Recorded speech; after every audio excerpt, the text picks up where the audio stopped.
Assalamualaikum warahmatullahi wabarakatuh. Partai politik merupakan komponen penting dalam aktivitas politik dan perkembangan demokrasi sebuah negara. Menurut buku Hukum Tata Negara, sebuah pengantar, partai politik merupakan suatu kelompok terorganisasi yang anggotanya memiliki orientasi, nilai-nilai, dan cita-cita yang sama. Tujuan pembentukan partai politik adalah memperoleh, merebut, dan mempertahankan kekuasaan secara konstitusional. Jadi, munculnya partai politik berkaitan dengan kekuasaan. Bagaimana perkembangan partai politik di Indonesia? Pada awal kemerdekaan, pemerintah Republik Indonesia membutuhkan parlemen yang berfungsi sebagai perwakilan rakyat. Keberadaan parlemen tentu saja tidak dapat dipisahkan dari partai politik. Oleh karena itu, salah satu hasil sidang PPKI pada 22 Agustus 1945 menyatakan pemerintah Indonesia akan membentuk Partai Nasional Indonesia atau PNI. Partai ini diharapkan mampu menjadi wadah persatuan pembinaan berpolitik bagi rakyat Indonesia.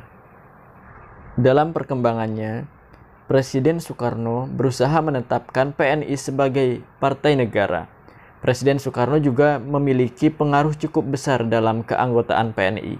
Pengaruh tersebut ditandai dengan adanya konsep Marhainis dalam PNI.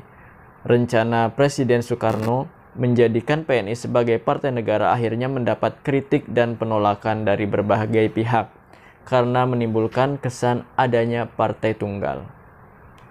Reaksi penolakan tersebut diwujudkan pada 31 Agustus 1945 dengan membatalkan pembentukan PNI sebagai partai negara.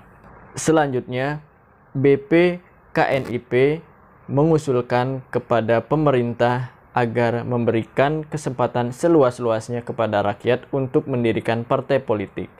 Berdasarkan usul tersebut, pada 3 November 1945, Wakil Presiden Muhammad Hatta mengeluarkan maklumat tentang pembentukan partai politik.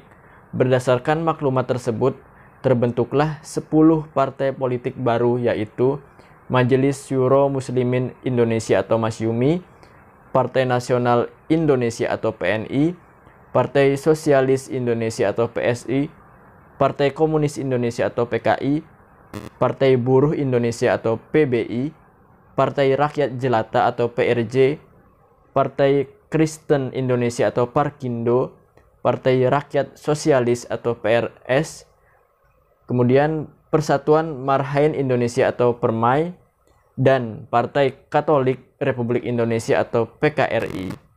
Maklumat tersebut menandai penerapan sistem multipartai di Indonesia. Menurut Muhammad Hatta, sistem multipartai bertujuan memudahkan dalam mengukur kekuatan perjuangan dan memudahkan dalam meminta pertanggungjawaban kepada pemimpin-pemimpin barisan perjuangan. Akan tetapi, kenyataannya partai-partai tersebut cenderung memperjuangkan kepentingan golongan dibandingkan kepentingan nasional. Pada perkembangannya, partai politik pada masa demokrasi liberal saling bersaing, mencari kesalahan, dan saling menjatuhkan.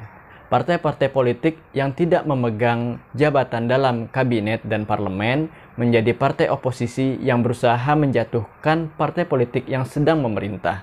Kondisi inilah yang menyebabkan sering terjadi pergantian kabinet. Baik, itulah tadi pembahasan mengenai sistem kepartaian pada masa demokrasi liberal. Langsung saya akhiri. Wassalamualaikum warahmatullahi wabarakatuh.